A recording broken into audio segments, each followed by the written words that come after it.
అసాంఘిక శక్తుల గురించి అదేవిధంగా ఈ బ్లేడ్ బ్యాచ్ నియంత్రణ గురించి ఒకసారి మాట్లాడాలనుకుంటే లాస్ట్ 5 ఇయర్స్లో నేను చాలా సందర్భాల్లో చెప్పాను అధ్యక్ష, పోలీసు వ్యవస్థని పోలీస్ నిఘా వ్యవస్థని కూడా కంప్లీట్గా నిర్వీర్యం చేసే పరిస్థితి వచ్చింది అధ్యక్ష.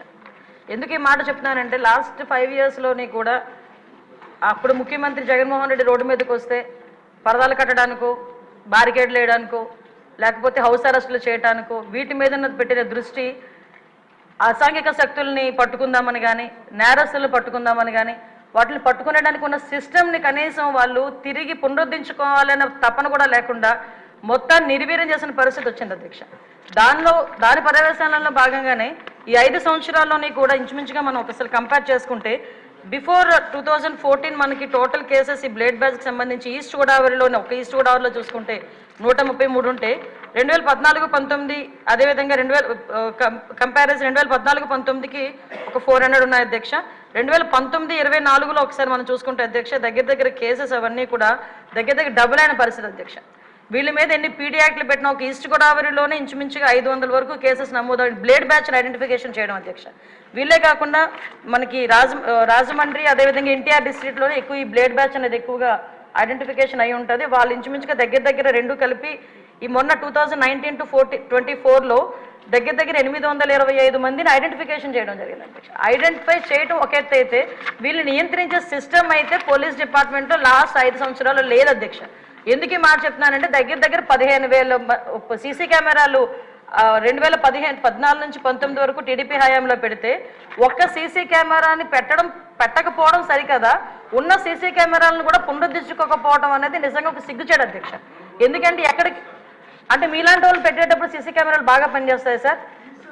అప్పుడు తీసేసి వీడియో తీశారు కదా సార్ మిమ్మల్ని చూపించడానికి, డైరెక్ట్ వీడియోలో చూపించుకున్నాడు. విషయం ఏంటంటే సీసీ కెమెరాలు సీసీ కెమెరాలు పునరుద్ధరించుకోకపోవడం ఒక ఎత్తు అయితే కనీసం మనం ఒక క్రిమినల్ని పట్టుకున్న తర్వాత అతని క్రిమినల్ బ్యాక్గ్రౌండ్ మనం చెక్ చేయడానికి automated finger print identification system అని చెప్పి అది కూడా చంద్రబాబు నాయుడు గారి హయాంలో మనం పెట్టడం జరిగింది. దాన్ని కూడా డబ్బులు కట్టగా దాన్ని కూడా కంప్లీట్గా నిర్వీర్యం చేసిన పరిస్థితి అధ్యక్ష. అవే కాకుండా మనకి ఇంతకు ముందు ఏదైనా ఈ బ్లేడ్ బ్యాచ్ కానీ ఎవరైనా అసాంఘిక శక్తులు ఎక్కడైనా ఊర్లలో వెళితే ఆ హౌసెస్ దగ్గర కూడా మానిటరింగ్ చేసేవాళ్ళం అధ్యక్ష. ఇంచుమించుగా వాటికి సంబంధించి LHMS అని చెప్పి దాని ద్వారా కూడా లాక్డ్ హౌసెస్ ఏదైతే ఉందో అక్కడ కూడా మానిటరింగ్ ఏర్పాటు చేసి అక్కడ సీసీ క్యామ్స్ ఏర్పాటు చేసుకుని వాళ్ళు వచ్చేటంత వరకు భద్రత కల్పించడం, అంటే మామూలు మైన్యూర్ లెవెల్ వరకు కూడా పోలీసింగ్ వెళ్ళి వాళ్ళు భద్రత కల్పించే పరిస్థితులు లాస్ట్ గవర్నమెంట్లో ఉండేది.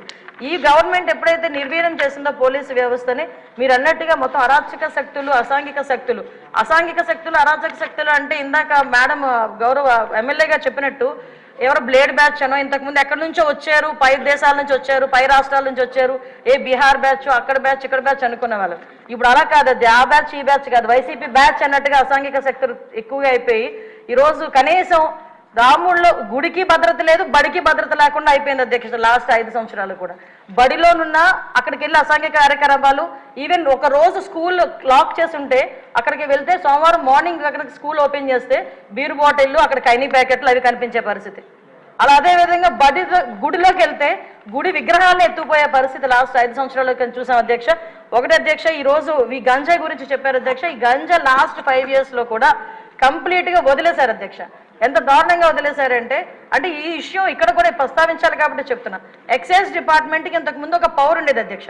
గాంజాని డిస్ట్రాయ్ చేయడానికి కానీ గాంజా మొక్కల్ని ధ్వంసం చేయడానికి కాల్చడానికి వాళ్ళకి ఒక సిస్టమ్ ఉండేది అధ్యక్ష. దీన్ని ఎప్పుడైతే సెబ్కి ఇచ్చారో ఈ ఎక్సైజ్ డిపార్ట్మెంట్కి వాళ్ళకి కూడా అటువంటి పరిస్థితి ఏమీ లేదు. ఈ సెబ్ కూడా ఓవరాల్గా ఒక గంజా మీదే కాకుండా ఓవరాల్ మనకి మైన్స్ మీద శాండ్ మీద లిక్కర్ మీద వీళ్ళు ప్రత్యేకమైన దృష్టి పెట్టడం, గంజాయిని పక్కన పెట్టడం జరిగింది అధ్యక్ష. దాని పర్యవేక్షణలో భాగంగా గంజాయి అన్నది ఎవరో ఎక్కడో ఈ యూనివర్సిటీ పిల్లలు పెద్ద పిల్లలు తాలూకా పిల్లలు చేస్తారనుకున్నది కాస్త స్కూల్ లెవెల్లో ఈరోజు స్కూల్ బ్యాగ్లో కూడా వెళ్ళిపోయింది అధ్యక్ష గంజాయి ప్యాకెట్. సో మేము ఇప్పుడు ఈ గంజా మత్తులోనే ఈ బ్లేడ్ బ్యాచ్ కూడా విచక్షణ కోల్పోయి అడ్డొచ్చిన వాళ్ళందరినీ కూడా ఇష్టానుసారంగా ఆ బ్లేడ్తోని చేయటం, హర్ట్ చేయటం.